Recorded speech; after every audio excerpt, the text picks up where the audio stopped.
knowledge can be thought of as anything a student carries with them as they walk through our classroom doors.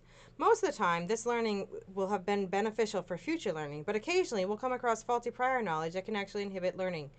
I think we've probably all experienced that at some point in our own learning experiences.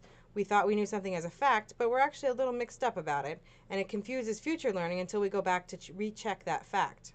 Checking for prior knowledge can help us ensure students aren't carrying misinformation into a new lesson and can help us understand what they already know. Sometimes prior knowledge is obviously connected to new learning, such as knowing that plants need sunlight to help students understand how solar energy is an important part of photosynthesis. Less obvious is the example Anne Rockwell used in how football rules helped her son understand algebraic equations. Information we learn is organized in the brain in a compartmentalized way.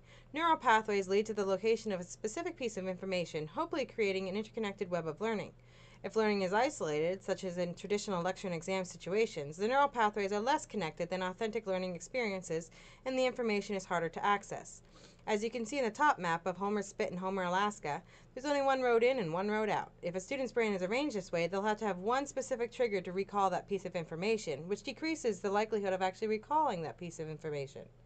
As we can see in this map of Tennessee, there's an almost unlimited number of ways to drive from Memphis to Nashville. Some ways are obviously more efficient than others, but they will get you to Nashville. Similarly, if we can present information to students in a variety of formats, we're offering students several recall triggers or roads to that information. Prior knowledge is one such format that can increase the interconnectivity of students' brains. Interconnectivity means that the information learned is close at hand whenever the need for that information arises. If you can tell someone that activating prior knowledge is similar to road maps, students can start making connections and expanding what they know about maps to what they could possibly learn about prior knowledge, which really gives their learning a jump start. And by helping them make those connections, we are forging new information highways in their brain. Researchers found that students with higher prior knowledge at the beginning of the course also had higher final grades in that course. Prior knowledge is an incredibly useful tool for boosting student performance and success. Yet, if we're not activating it and pulling it into new learning, the benefits of prior knowledge can be greatly diminished. Prior knowledge is a way to extend learning into new lessons. Prior knowledge can boost their learning by helping them make connections to what they already know. It can build strong foundation for new learning if we adhere to the constructionist theory of education, in which learning is a series of building blocks. Faulty prior knowledge can also inhibit new learning. All of this together informs a teacher where each student stands as they begin to teach new material. Students with disabilities can sometimes lack confidence. Since their learning has been a struggle for them in the past, they may assume learning will always be a struggle. If we're able to pull something they know a lot about into a lesson, we're able to show them that they can learn. Using what students with disabilities already know gives them a chance to shine in front of peers. As they feel more confident, their self-efficacy can be increased, making them feel they're ready and able to learn. So we know that prior knowledge can be a great support in learning and in teaching. How do we activate or pull prior learning into the lessons we plan on teaching? One of the ways we're probably all familiar with is KWL charts. After introduction by Donna Ogle in 1986, the benefits of KWL were immediately apparent. There are metacognitive ways of encouraging students to think about the way they read and how they use reading to learn. It's a way of organizing your thinking before, during, and after reading and learning. We have all read dry academic texts. We know our brain can't take it all in right away, so we take notes, highlight, stop to think for a moment. How many of us have read a page without focused mind and got to the end only to realize we hadn't actually taken anything in? For some students with cognitive or organizational disabilities, that's their experience every time they read. KWL charts are a way to help students retain the information contained in the reading. After 2 decades of using them, critics argue that they're ineffective and inauthentic since we don't stop to fill one out before we read a newspaper article. However, Hilden and Jones also make the point that KWL charts can be effective if the teacher returns the KWL for closure to wrap up the lesson. So use KWL charts as a scaffold and with care and conscientiousness.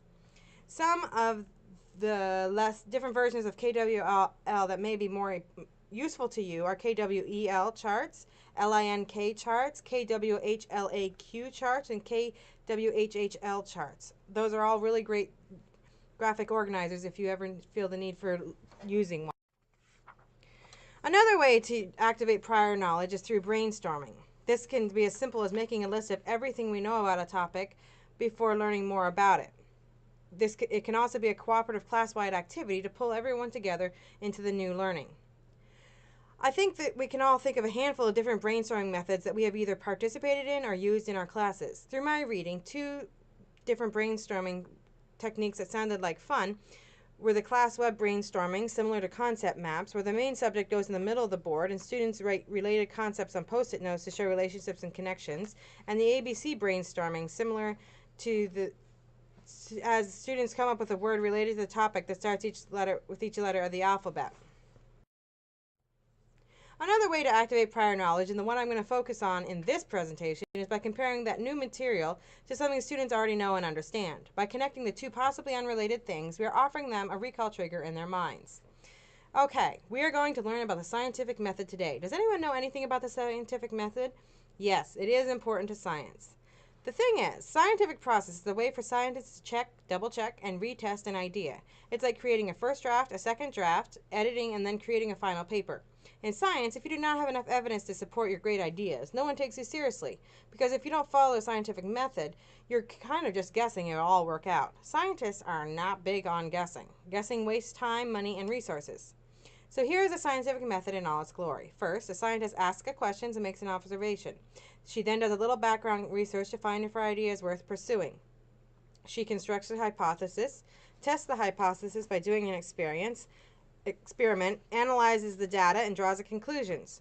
She then reports her results. Was the hypothesis correct or not? Finally, you must take notes. That's an important part of the scientific method of just making sure that you could recreate the process again if you ever needed to. As a class, we are going to relate the scientific method to something we all know a little bit about, buying clothes. Whether we like to go shopping ourselves, we all know a little something about it, because we probably know at least one person who loves to shop. So how can we compare that to the scientific method?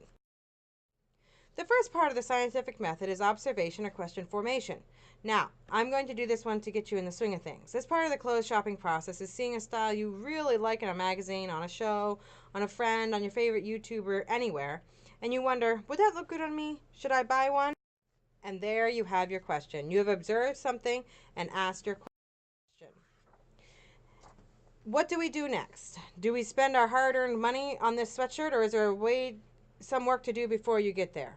I don't know about you, but I like to make sure I'm not wasting my money when I'm shopping. Can you guys think how you could do background research on a certain style that you've seen? Yes, we could Google, see what other people think, see if it's available for less money somewhere else. Is there a coupon for it? See if it's really popular and cool. What else could we do to research a style? Yes, we could talk to friends, ask them what they think about it. And there you have research in this example. If your research shows that nobody likes it, it was only popular for 3 seconds, then you should probably give up there. Scientists do research to make sure it's worth going forward with their idea. If other people have already tried it and it didn't work, that's a good indicator that it isn't worth spending time and energy on the exact same experiment. Now we need to construct a hypothesis. Does anyone know what a hypothesis is? It's a scientific word, so you may not have heard it in general conversation.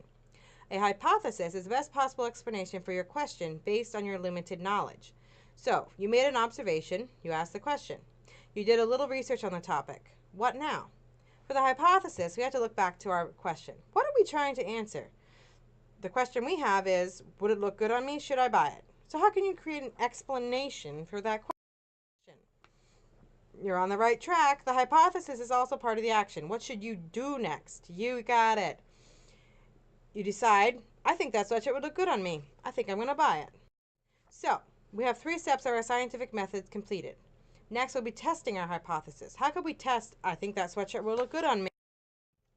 Try it on. Exactly. You could go to the store and try it on.